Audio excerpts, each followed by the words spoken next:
Hello, hello, hello. Good evening, everyone. How are you all doing?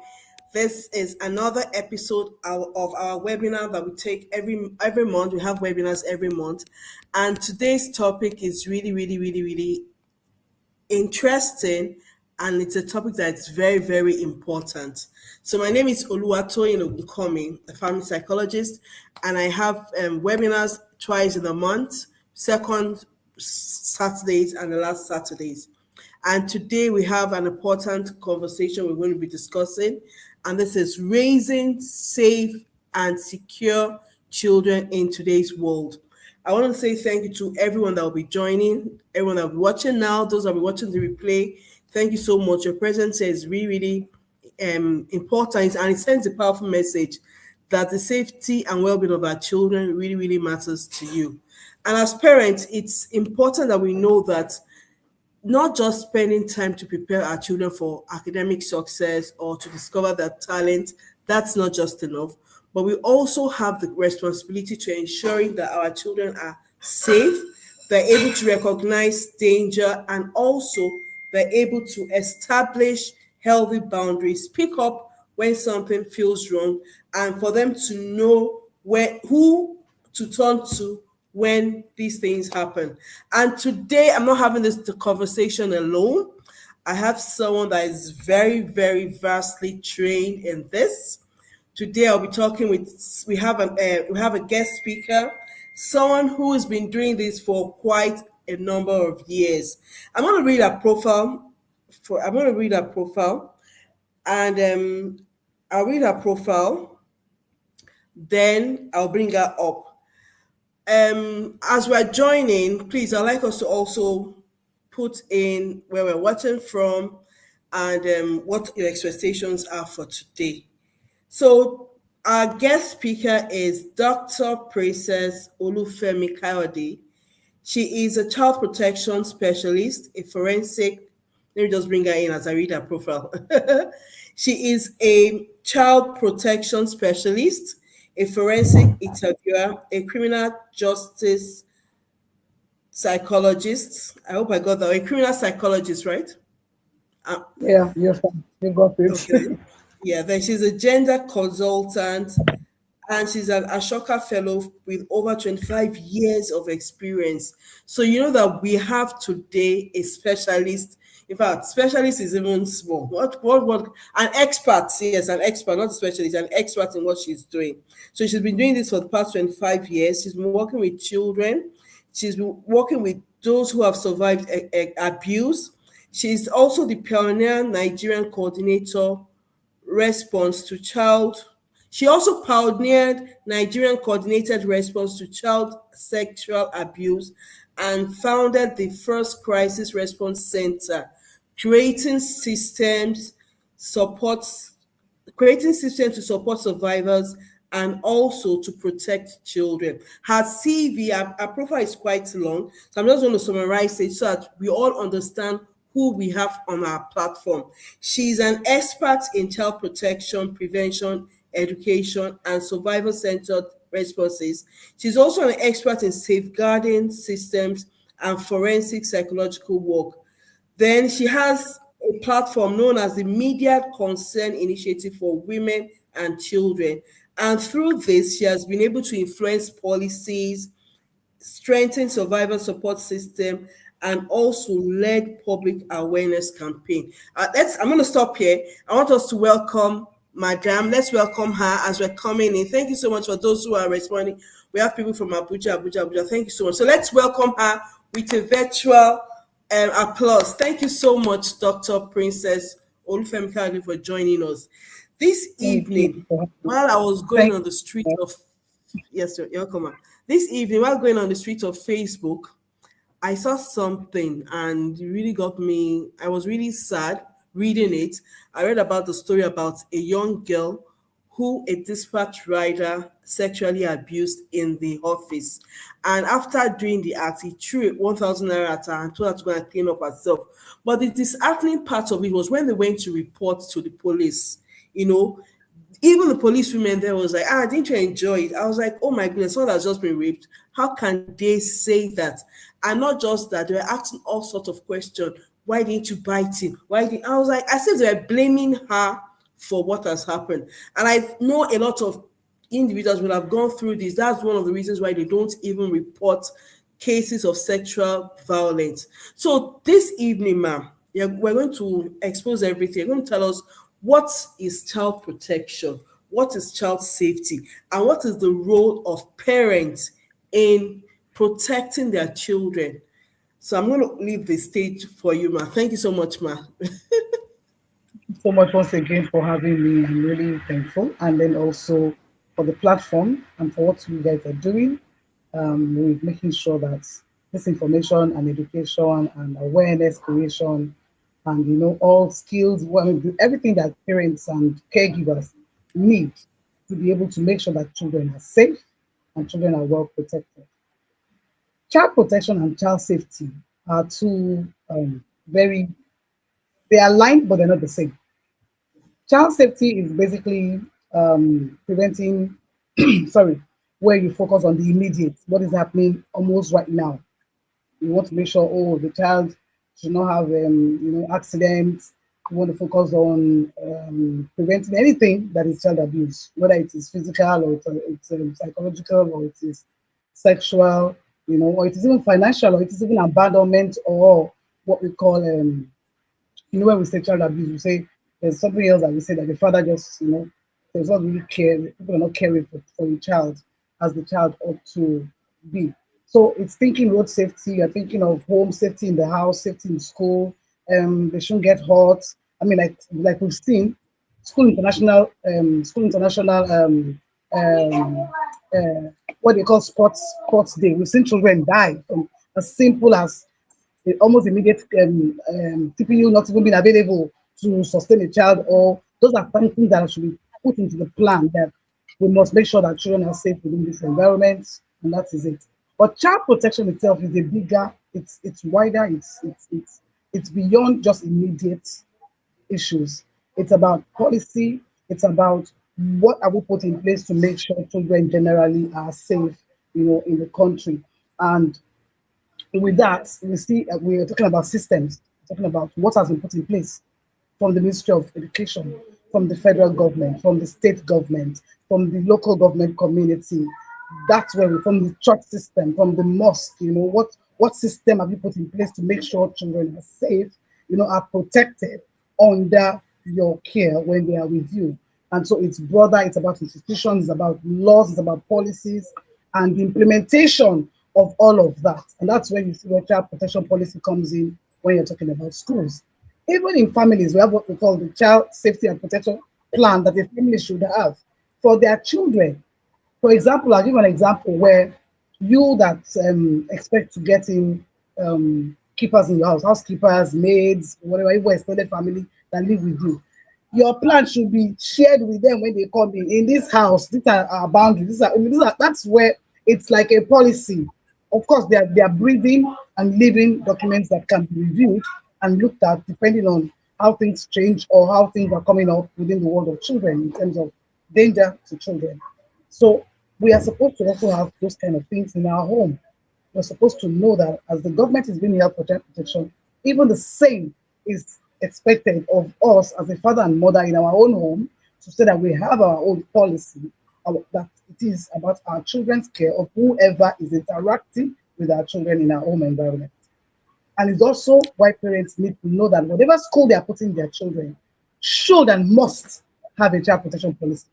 That every parent is appending their signature so that they understand that every staff, whether admin or teaching staff, are also penning their signature to it. That we all agree to this policy, that this is how, if anything happens, the punishment, this is the steps to take. Everybody knows it. So there's no back and forth. And that covers really everything. So that's really the difference between what is child safety is almost immediate, but while child protection is much bigger. And it's also called safeguarding. It could be safeguarding policy, but they're about the Yeah. same. Thank you so much. When you were talking, I love the fact that you brought it back home. Most times when you hear child protection and child safety, Most times, what comes to mind is the school setting. Oh, are the children safe in school? They're going out. Are they safe? Doing inter-household, like the inter-household case you brought. Are the children safe? And I like the fact that you actually brought it home, saying that even in the home, there should be a child safety policy or plan for the parents, which they need to share amongst every visitor, or anyone coming into the home. Thank you so much. We're going to go back to that later, maybe towards the end of the program, where you tell us what does if home child safety is about. You tell us about it and also tell us what they need to put in place. We have so many comments already. Oh my goodness. Somebody says, well, I've always thought policies. You see, I didn't even know somebody was writing this. The person said, I've always thought policy is a formal statement. It is so clearer with this explanation for me to have a policy for anyone coming into my home where my kids are. Absolutely. And that was what she said. Like I said, a lot of parents do not understand that they need to have this in their home. What comes to their mind is, oh, the school, the government, every other person but themselves. Thank you so much, ma'am. So the next question I would like to ask, ma'am, is looking at the current realities in Nigeria today, even we heard about the case in Oyo, student being taken out from school, kidnapped, and all that. We've had so many cases. My question now is, why is this conversation really important? What trends or cases should concern every parent and caregiver when it comes to the protection and the safety of their children? Right now, we're having a very disturbing escalation of abduction from schools. Chibok, as far back as 2014 or 2017, I think, we're still talking about, and now it's Yes. escalating. It's escalating now. When that happened back then, some of those girls are still not back home. They're not back home. And then we're talking about different things that have happened. Between we have the Dapchi, we have Kampala, we have more incidents, we have the Kwara own where mother pregnant women are carried, and now the Oyo incident, and Oh, another one yes. that happened 2 weeks ago. It is happening back to back. Children are being now. It's no longer a thing of just randomly picking up some, maybe a religion, a reverend, a pastor, or just pick up people who are just traveling on the way. It's now becoming the targeting children in school, which means southwest, southeast, middle belt, northeast, northwest, north central. There is nowhere that is safe Safe. anymore. So we had it issue was a not thing. It was like, oh, it was in the north. It happened. But now It's it's coming come down home. south. Mm. It's coming that no longer a security issue. It is security in a way, but now we're talking about child protection issue. And to amaze you that after the Chibok, there was a lot of work that came around to produce what we call the National Policy on Safety, Security, and Violence Free Schools. We have a law. We have the minimum standards that the school should have to keep children safe from such interference from anyone from outside. We have it. So it's not that we don't have those laws that guide all of this, but it's time to say, so what has happened since 2021 when they concluded? Nigeria also signed the Safe School Declaration and international. We are committed to many international instruments as a country. But now we now know that children who are supposedly those who would have lived are no longer safe. Then there's no guarantee that there will be a Nigeria tomorrow. That's exactly what is happening. Because if children as young as 2 years old can be in the camp of kidnappers, it's a serious matter. So we now looked at, okay, so we have all these instruments, and then of course we have online exploitation, we have different kinds of different child protection. There are a lot of child protection issues that cut across. But now the kidnapping and the abductions are the ones that are really standing out as very serious right now. But as serious as they are, so as serious are other child protection issues. Online exploitation of children, that is what we call child sexual exploitation and abuse online. We have child sexual abuse, of course, that is happening. That we know that those ones are 90% of people that we know, that the children know, people molest them. We have child marriage issues. We are still one of the highest in the world in terms of child marriage, in terms of Marriage. statistics. We are. So you find, and then we're still the ones who don't have enough children in school. And then now with all of this, people are more scared. I mean, that happened in the north. People were scared to send their children to school. When they were from school, they were picking the children. So it's getting now that people will see people say they will rather pick their children at home than let their children go to school, find homeschool children because schools are not safe. So it's supposed to be, we're supposed to have already gotten an emergency state. I'm serious. The federal government should have called a state of Got the state emergency of emergency here. on this issue. Absolutely. That no, we can't go on like this. And it seems like it's not something like the major issue that needs to be addressed. By the country. Yeah. Thank you so much, Ma. Um the fact that all these things are now, it's like it's becoming more rampant now. So it started with the Chibok girls, then we started hearing other schools. Now it's coming all the way down south to the southwest states in Nigeria. And it's something that, like you said, the government should have actually called a state of emergency by now, even in your state, or even concerning child protection and the school policy. But you said something, you said there are so many policies available, so many policies written out. So is it that these policies are not being implemented in schools, or what is really happening? You say that it's not being A, po- implemented. a policy on paper is not how we put it, does not protect a child. It is actually the implementation at the school, the household levels. Everybody has a role to play, not just the immediate school. The government has their own role to play. The security agencies have their role to play. The emergency people have their role to play. Everybody has a role. The parents have a role to play. So it is what the community has a role to play. Everybody's on red alert.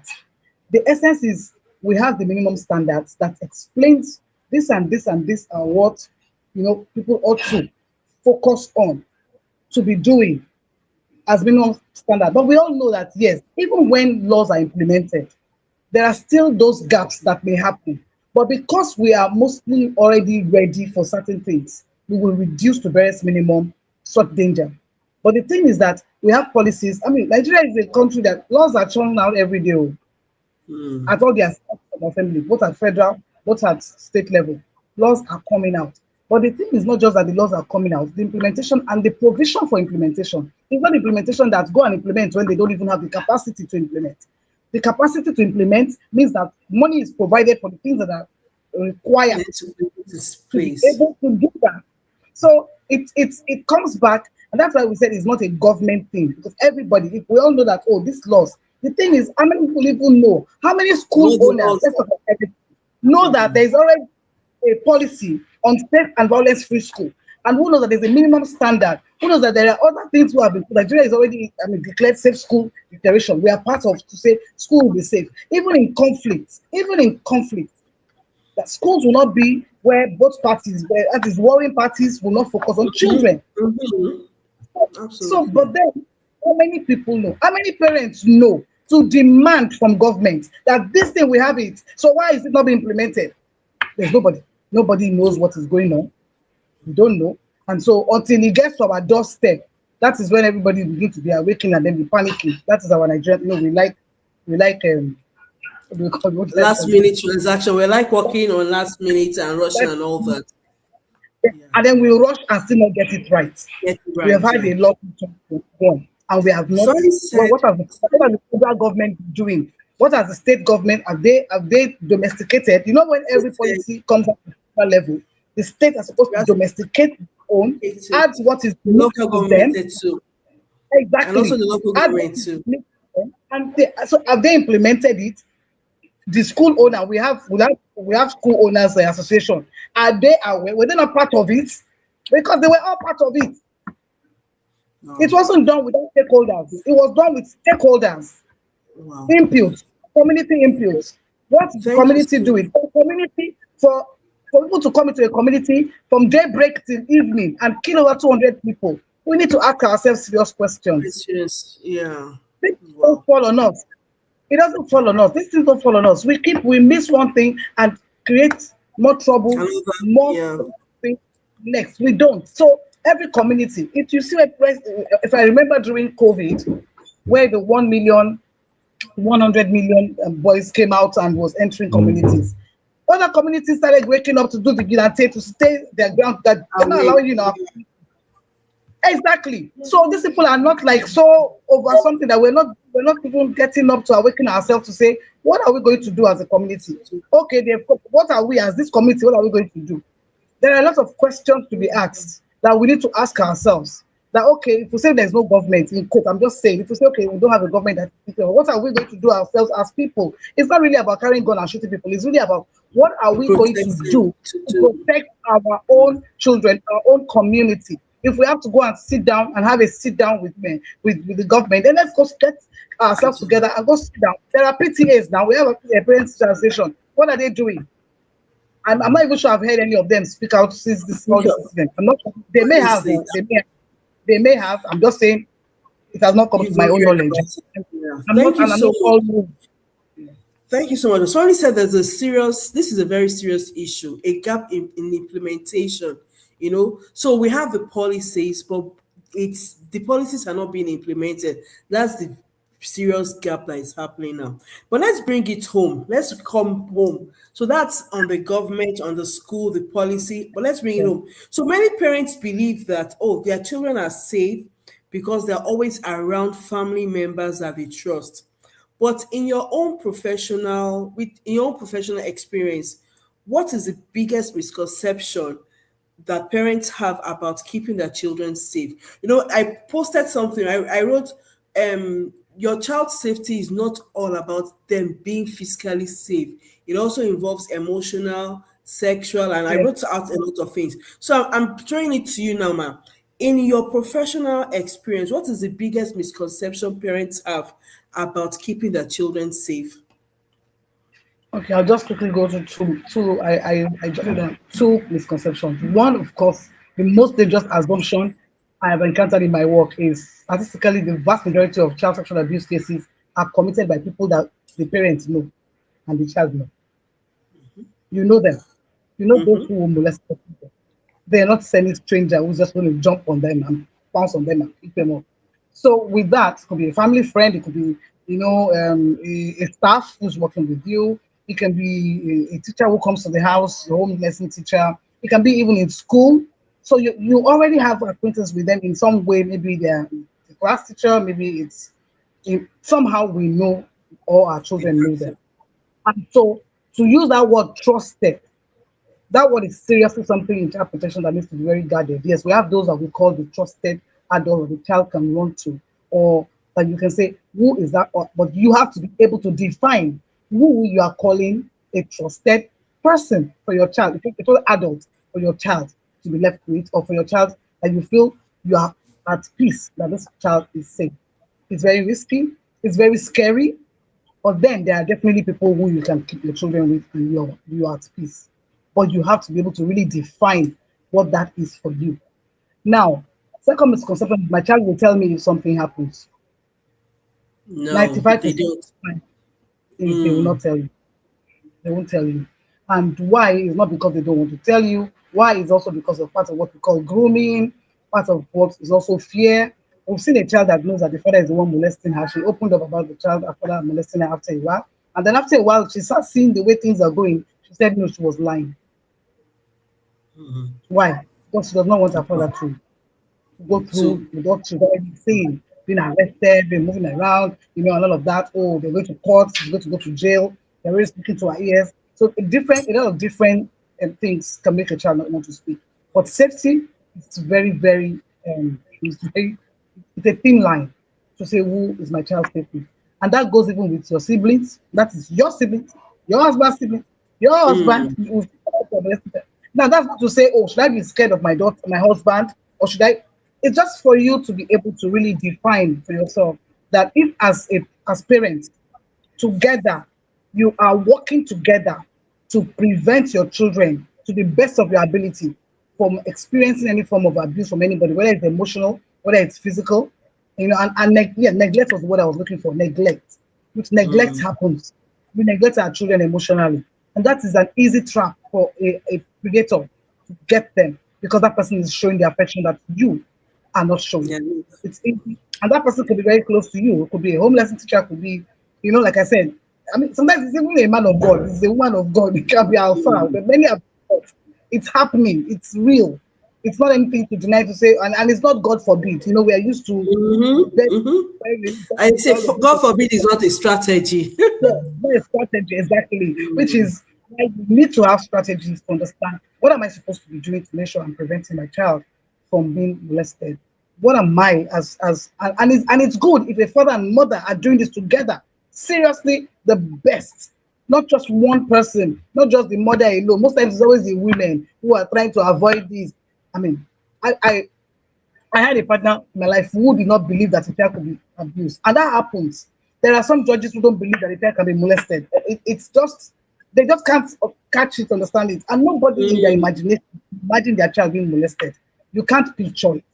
It's something that I mean, there's no sane father and mother that is going to because when we hear things, we see pictures. So you Mm. cannot send that picture of your child being molested Child by being anyone. molested. That's all. Yeah. That's all. Thank you so much. Recently, I have a case. So, as a family psychologist, I work with families, and I work with adolescents and young adults. So recently, I have a case whereby there was actually the mom that called me, and the mom was like, the child has been molested. Was molested when the child was between 5, 6, 7 years, but she never knew, and the child just told her recently. The child is out of uni and all that, and she feels like beating herself up. She feels so sad. How come she didn't notice? How come she didn't see it? As in, what could have happened? As in, she felt so bad. And this takes me to the next question. And the person that molested the child was someone in the family, right? Someone the family knew very well. And this takes me to the next question. Research and real life cases shows that many perpetrators are people known to the child and to the family. You've spoken about that. What Yeah. are some of the subtle red flags for grooming, or what are those grooming behaviors that parents need to watch out for so that they can protect their children from being abused? So let me just say it again. Research and real life cases like the one I just gave now shows Yeah. that many perpetrators are people that are known to the family and also to the child. Now, the question now is that what are some of the red flags we need to watch out for? Or what are some of those grooming behavior? Because, like you said, these people that molest children, they're not strangers from outside. They're actually people known to the family. However, you mentioned something, you said maybe the way the child was groomed, that's why the child will not end up speaking. This particular person, the person told the child that if you tell your parents, you're going to scatter the family. So what are those grooming behaviors? What are those subtle red flags that parents need to watch out for so that they can protect their children from being abused? Okay, very interesting. Grooming is not something that the groomer is going to do for any other person to see. We need to, it's something, how will I put it? It's something that they do with the child. But there are some behavior, and it's not what everybody does. So it's not like a general saying that, oh, this is how it works, or this is grooming, and you just see it, just be scared. Because you may also misinterpret a good intention that was not grooming. That's why they need That's to put grooming. Allah know about it. So grooming is what is gradual, is deliberate, often looks like kindness, from the outside. But what is missed, some patterns to watch out for is somebody just picking out one particular child, and that's the child they show favoritism to. It could be with gifts, it could just be with things. Children are all over the place, and then for that particular child, they now say, oh, and from the Yoruba side, we have what people say, oh, she will say, she's my wife. We used to have this kind of jokes that Mm. somebody just come and say, oh, this is your daughter, oh, it's my wife, I say, "Ah, please, oh, she cannot be your wife. But that is not enough. That's not enough to call somebody a child sexual abuser. Are you getting me? So that you're Yes, ma'am. careful with what are patterns of grooming. It is our children. The most important thing about this is really starting educating our children as early as possible, empowering our children to be able to open up. And open up doesn't mean that, like we said, if they're abused, most of them would come to say they've been abused. But what if you've The topic of sexuality is something that you have introduced to your family as your child is a toddler. As soon as your child can speak, because we teach them, what is this? It is my nose. What is this? It is my eyes. What is this? Oh, you clapping, my baby can speak. Oh, you can say. Mention the entire body parts Body gradually. part, Maybe yeah. and use every opportunity to teach your child. You don't call something kokoro. You don't call it. You just tell it what it The is. It's right a meaning. words, yeah. The right words. And then when we say, "Oh, hope I'm not exposing my child," no, do not say anything beyond the question your child is asking per age. The children have their questions. Give them the right answer. No, don't go. If the baby says, "Mommy, there's a baby in your stomach," you know, they're going to have a baby is in the stomach. He said, "Yes." So how did the baby get there? You just said, "Mommy and daddy loved each other." For that age, for Mm, age 2 and 3, the child understand mommy and daddy. At age 2, at age 1 and 2, it is an okay answer, even up to 3. Do we understand? So we don't go yes. beyond. That is appropriate. And the child is satisfied with that answer at that stage. Before he gets up to understand, you understand that man and woman can actually go beyond just love. That word love can be more. So we call it appropriate, sexuality education for per age. We have to know that we cannot lie to children. We need to let them know. We need to let them understand. When your child also does not want to greet somebody, you don't force your child to hug anybody. You don't force your child. Body boundaries are what you've been teaching your children as they're growing, which means that you too, you respect their body boundaries as they respect yours. That you are teaching them to respect body boundaries. When mommy wants to dress, you can't come in. You need to knock the door before you come in. When we were growing up, there were no boundaries. And Yes. yes, sexual abuse happened. It happened, but it's not as escalating as it is today. It has been existing for long. There's nothing. It's not a new phenomenon. It has. But we grew up. Daddy was working when you're dressing. It was not anything. You did not do anything. Do you understand? Daddy baked us to put on a particular age. Do you understand? But today, the world, the times and seasons have changed. It's not like when we were growing up. So we cannot use our own timeline to say, "Oh, now that's how the way they raised me." The way they raised you, that generation and this generation are not the That's same. mm, The gap between the generations are so wide. Today's children need to understand boundaries. They need to understand that their bodies are their own. They don't have to hug anybody by force. They can kneel down and greet, and they can greet, they can do high five. There are many ways to greet people without hugging. A parent told me once after a lecture, came back to me that she suspected something happened to her child somewhere. Her child goes for holiday in her big auntie's place. But that after a lecture I gave, she noticed a look between her child and one supposed uncle in that neighborhood. And wow. that look was like, what was that? So she called her, did he touch you? And that girl said no. She won't talk. So they came to me, to the teacher, can we bring her? Can you have a conversation with her? We are scared. We are Mhm. believe that there's something more. And the girl came. We had our conversation. We had a gist. It's gist. We had a gist. Mhm. And, and I can never forget, I still can never forget what she said. She said, "Doctor, don't mind him. He thinks he touched my buttocks once." And I turned and I looked at him and I gave him that in your life, never dare do that again. Wow. So when he looked at him, she gives him the eye like, she was Ah, 9 years old.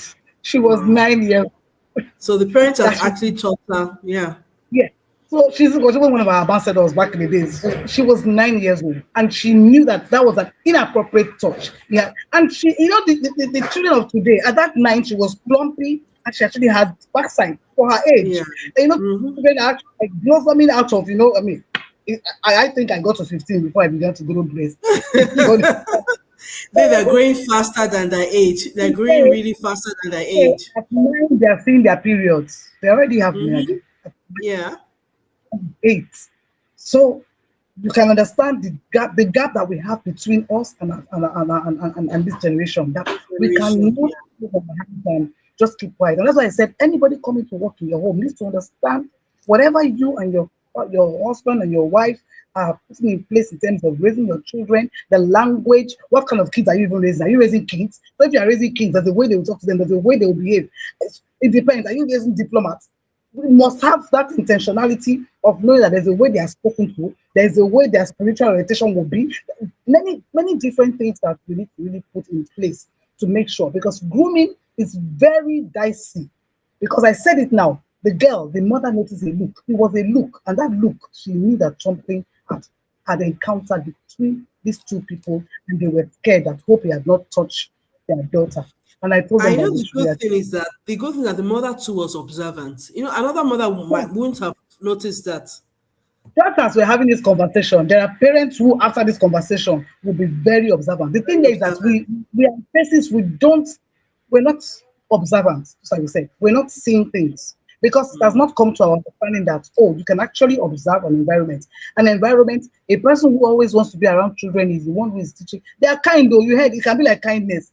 All the children in neighborhood are giving free lesson. Now, this is not to say everybody who gives free lesson is an abuser. That is where we Yeah. need to balance, but they are part of acts that they just want to be. They always want to be alone with the child, and most times you're not even there for them to be alone with the child. You need to know that too.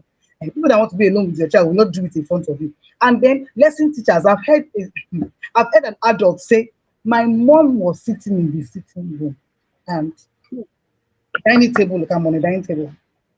On the dining table is where the teacher teaches me, and his hands are under the Well, oh, table." oh my gosh. So there are Wow.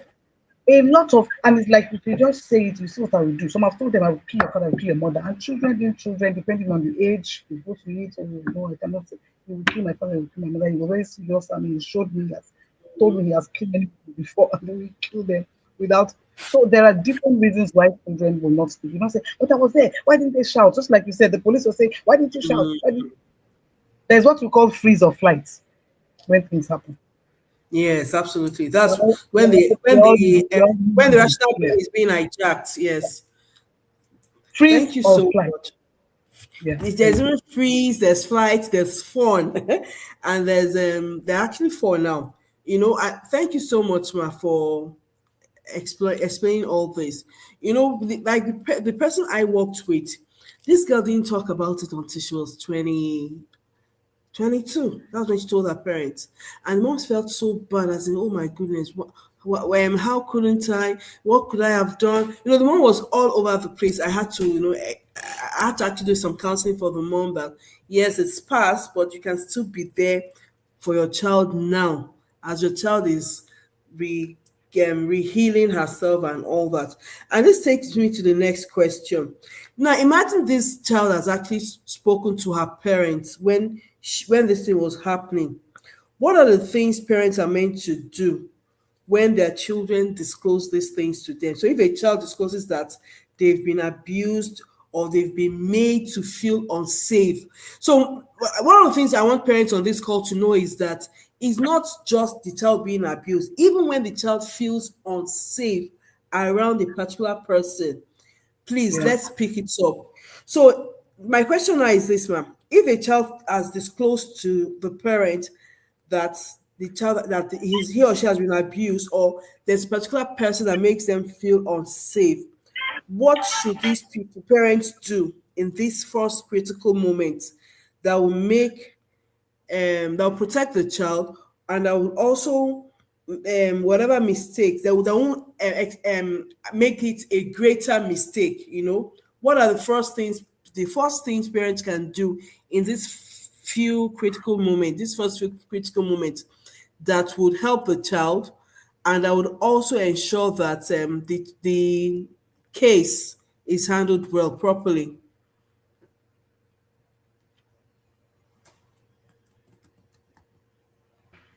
Sorry, Did you I had to.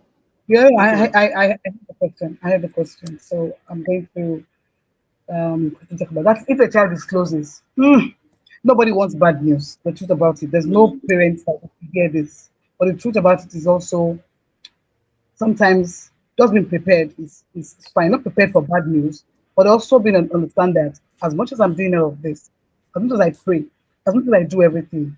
I think someone was sharing with me this morning about Christians pray. There were Christians among the children who were taken.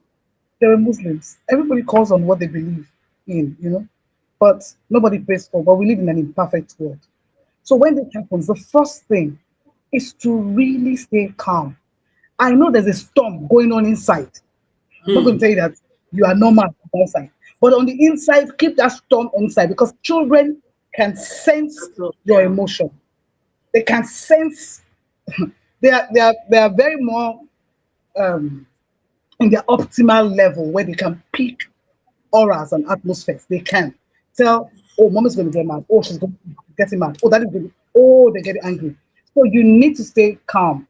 No matter how you feel on the inside, the child is watching you, will either shut down and not continue the conversation or deny, not minding what you will do to them for denying. Because the first thing is, where did you get that vocabulary?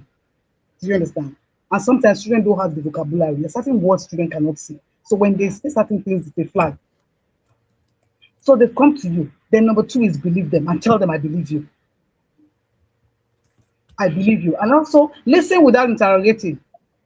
Just like you're talking about the mother who was saying, oh, 22 years later, what would I have done? Stop asking them. So where was it? Was it the, so what did you do next? You don't listen without interrogating this child. Let the child start and finish. Like I said, everything, the storm, the rage, the tsunami that is going on your inside, keep it down.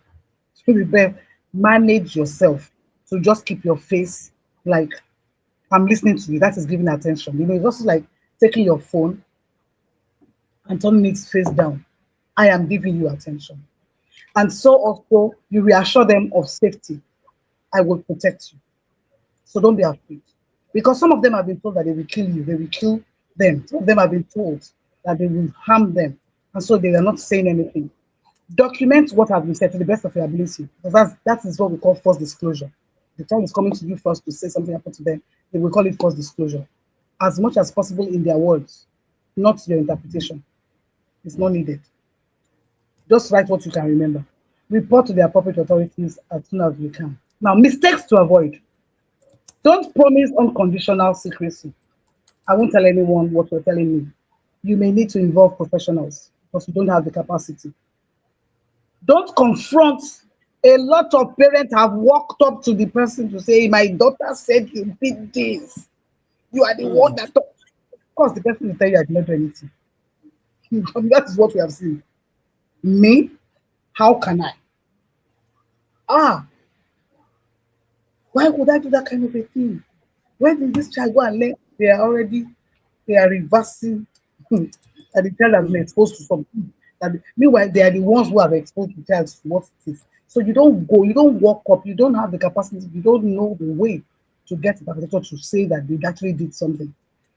Don't express disbelief. Are you sure? Question. Maybe you misunderstood because you are shaming your child. Are you sure? Then don't make the child repeat the disclosure multiple times to different people. Please come. Father is come here. Come and talk Mama, to. oh yeah. What did you say happened? Don't punish the child. People are beating their children. When the child opened up that something happened to them, they were beating. I have seen parents who said that my daughter is 8 years old. She has mommy water spirit. She keeps How? seducing. How? How? Oh my God. So we have heard of things in my work life that you just be looking at them like, I don't believe you. You are serious. You're kidding me. You're really kidding me. You know. So finally, so it's a lot of things to avoid. I think I've given some basic ones. Don't make your child tell your child, I believe you. Hug them and wrap them and tell them, I'm so sorry this happened to you. Because yes, you should be sorry it happened to them. You're sorry this happened to them.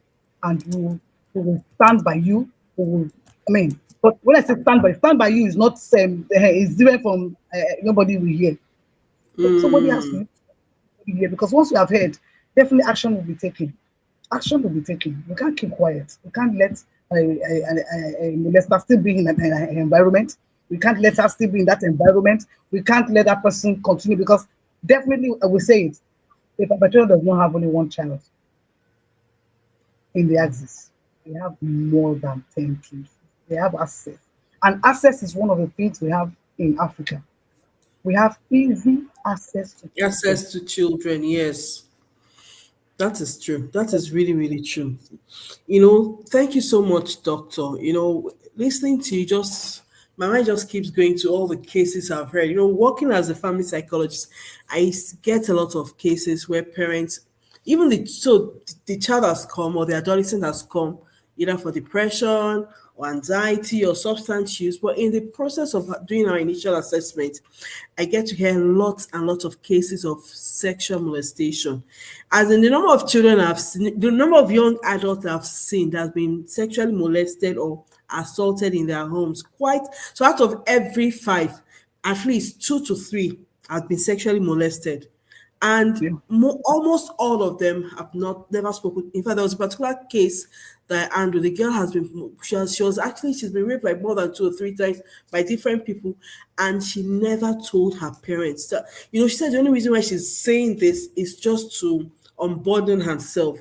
And there are a lot of children who have actually gone through this and they can't speak to their parents about it. And the thing about one of the things I've also noticed that when these children are being sexually molested and they're now adults, they try to cope because the memory keeps flashing back.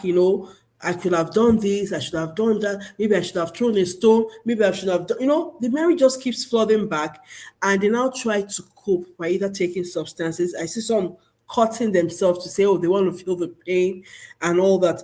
A lot of things are happening, and a lot of parents don't really know, and that's why it's important for parents to actually be here listening, not just listening, to learn and to go back and implement some of the things we've spoken about. So, last, I want to ask another question, ma'am. If Yeah. you could leave, what is it that we can leave parents with that when they leave, that they are going to do non-negotiable child protection practices that they should start implementing from today that will protect their children? What would that be? If you had to, okay, we have parents online and they're going to go back home. What are three major things they need to start implementing that are non-negotiable that they need to start implementing when they go back home? Okay, great. Thanks so much for the question. I think first is body safety education. You need to start educating your children about body safety.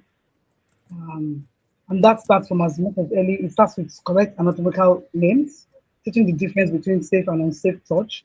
We don't use good or bad touch, and I will explain why. Some touches are bad, but they feel good. Children are also sexual beings. A lot of people do not know. They don't think like, why are they sexual beings? Because they are male and female. It's our sexual organs that differentiate us. Say, oh, this is a boy, this is a girl. It's our sexual organs. So they can feel. And a child who has been exposed to sexual stimulation is dangerous, very dangerous. So you want to say safe and unsafe touch. What is safe touch? Who can do safe touch? Safe touch, a doctor can do that while the mother or father or a guardian is there. They won't touch the child behind anybody. So there's a second person who's watching the interaction. When you are bathing your child, there are certain parts that when they get to a certain age, you teach them. I could remember my daughter, she's 26 now, the last birth 26. I can remember when she was 4, I was going to travel for like a 2 week trip. And so I said it was time to teach her how to wash herself. That is her private. And I taught her. When I came back in 2 weeks' time, we entered the bathroom. Oh, I used to bathe her. So I didn't even remember I taught her to. So immediately I bent down to touch. You see the scream. That is me, the mother. Why did you do that? And everybody was talking, what's going on? She said, "It's mommy." What I'm saying, everybody, but it was funny, but it was not funny. But it's good that she understood that is an area where she can clean herself. So I said, okay, yes, I taught you. Yes, I said nobody, even daddy, can touch you there, not your brothers. When it's time, they bathe you. When it's time to wash that part of your body, you do it yourself. I said, but you've not been doing it well. And so I'm going to teach you for the last time how to do it properly. So that is safe. There are places that are not safe, that people are safe. There are places that they shouldn't be there. They should never be. Part of the policy is that your child is not left alone with one adult. There must always be a second. Right now. I am spending some time with my son-in-law and my daughter in their home. One of their policy. It's difficult. It's not easy. Nobody said this is going to be easy. One of their policies. They have a nanny. They have a housekeeper. Their children are never left with workers. If is going to work, if the father is going to be away, or the moms are, they will go to the father's office and stay. They will never be left in their home. They don't leave their children with you. It's not easy. It doesn't mean sometimes maybe I come back earlier from my own movement, or I'll call them, okay, I'm on my way home. I'll go pick them and bring them home. They've come back from school. They are at the nanny and the housekeeper are all at the office with the children waiting. It doesn't, so it's not something that, but it's a commitment of a father and mother to that we will not leave our children alone with workers. And that is even two workers, not even just one. So it is a commitment to say this is how we want to raise our children, and these are the things. It's not going to be easy for us.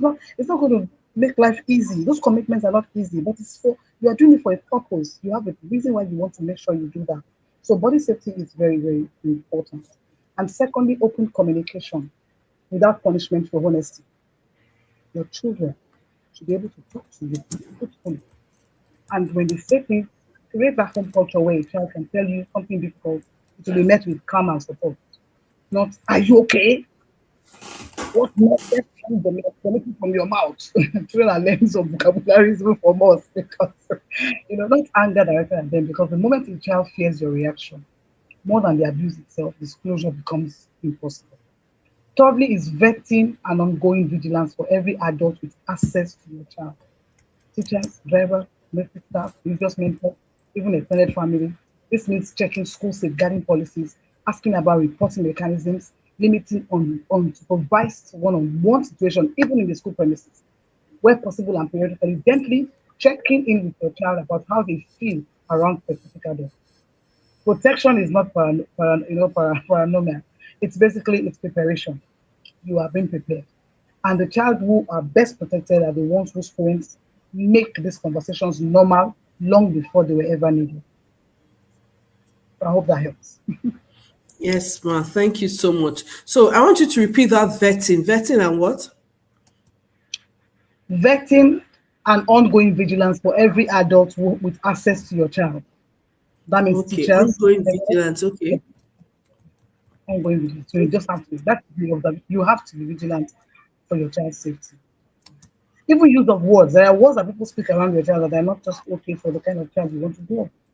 So it's not just really about, the abuse sometimes is not so much just about physical, sexual, emotional. It's also about the kind of child you want to grow, the kind of child you want. There are some vocabularies that shouldn't be spoken. So even your workers, you need to be, no, I don't speak that kind of language here.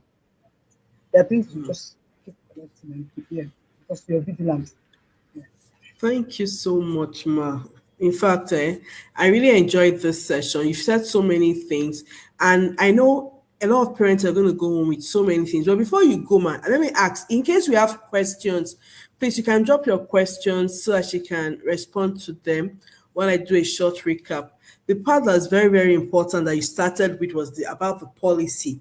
Parents should go Yeah. and learn about the child protection policy that is meant to be implemented in their children's school. Very, very important. Parents should do that. Then the second thing you spoke about that is very, very important also is parents having their own child safety policy Yeah. or plan for their homes. Can you speak Mhm. about that for a few minutes, ma'am? The child policy for the home. What is it about? What does it mean? What's the meaning of that? Because I'm sure a lot of parents, like someone said he has never heard about having a policy for the home. So what should it entail? What should be in it? And do you have a sample that parents might need to buy? Do you have an e-copy that parents can buy? Something that will also guide this to parents. I hope you have, ma, so we can also put the link in our on our platform. Okay, I can get a link for you. I think I've done a course on that back in the days, taking some parents through. Um, but basically, it's the home body safety and boundaries, communication culture, which I'll talk about a little bit about language, about how we communicate, regular check-ins, supervision and access rules. Who has access to my child, and all of that. And then, of course, digital safety is part of that as well. When do they drop their tabs? When do they drop their, what time? Do you have apps that are controlling on the tab where you can actually put some things off, cut them off and monitor them? School and transit safety. You can see what we're talking about now with children who are kidnapped either on their way to school or so there a bit of that. Emergency and disclosure protocol. And then of course community and institutional vigilance. That is what we're saying. We don't even know that there are laws, we don't even know that there are some things that need to be in place that we can begin to question and ask for as parents to say, why is this not going? Can all the national PTA or can they let's find a way to go and meet the governor or meet we need to some things need to be in place that was supposed to be. So how can we also help? Sometimes government doesn't have all the answers to certain things, and then of course um non-negotiable to start today is body safety education. You've got to get into good conversations because if you don't teach them, somebody else is going to teach them. And most times it's half lies that they get. They don't get the full truth. And if you don't know something, your child asks you something, you don't know, tell them I will get you the answer. Get Don't that. pretend, Yes. don't pretend that you know the answer that you don't know. Say, that one I don't know about it yet, but I will get you the answer.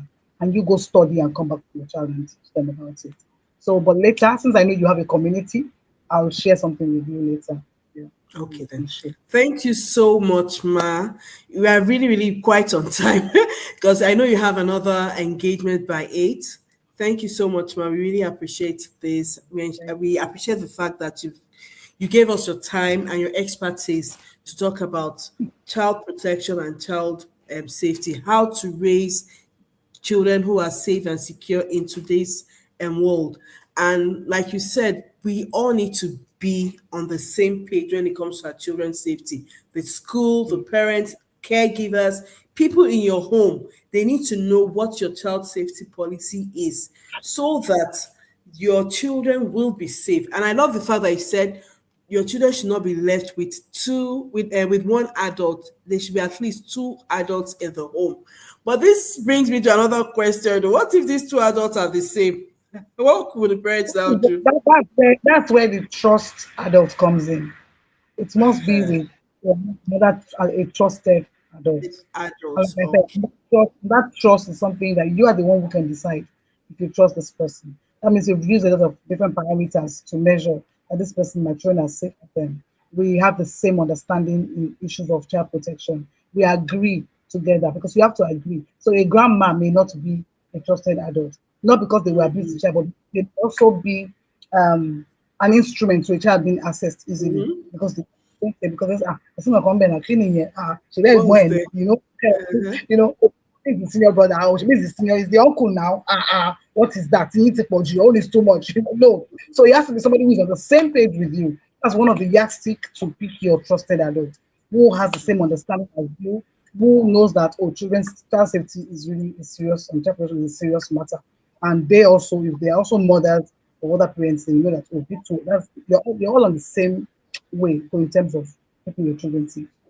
So that's a trusted adult. Somebody who is working in that field who understands and is close to you. So that's a trusted adult. You've got to find that because even our family may not be abusers.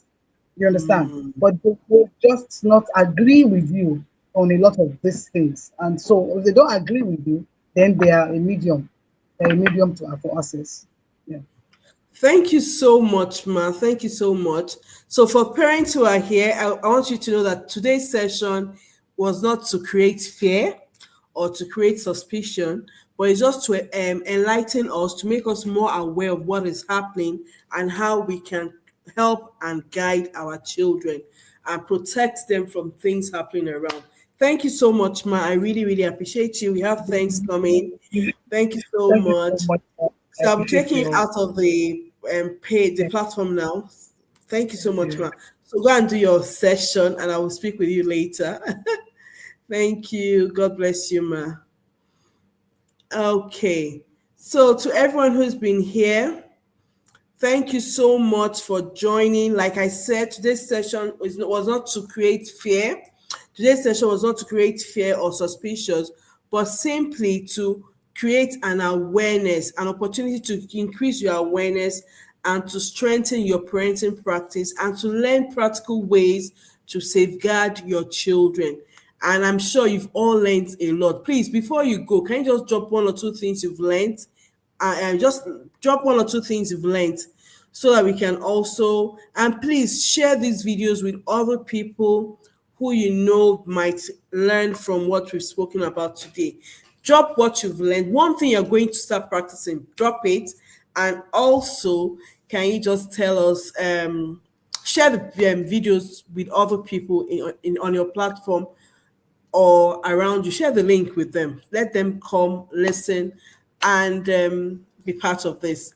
Thank you so much, everyone. Thank you so much. Drop what you've learned. Tonight's session was indeed loaded. Thank you so much, Faith. Rookie Flash says, thank you so much, Ma. We have Miss Daniela says, thank you so much. Thanks a lot, Ma. Please drop what you've learned. So not just thank you so much. So drop what you've learned, please. Let's know what you've learned so that we can and we send a thank you note to Madam too. Just drop what you've learned. Thank you so much for those who are just joining. You can watch the replay, don't worry. And for those of us that are here, please share the link to other parents so that they come and listen to what we've spoken about. Our next session is going to be on the last Saturday of this month. We're going to have we're going to have another interesting expert who is coming to talk to us about child safety and child protection. And like you know, this is us always bringing you stuff that would help you become better parents and better individuals, not just as a parent, but even as an individual. You know, there's a lot of things you learn online that you know that you can use for your personal life apart from being a parent. Thank you so much, everyone. We're going to draw the curtain here. In 2 weeks' time, we're going to have another session. Please remember, share this video to other parents. Have a nice day. Bye.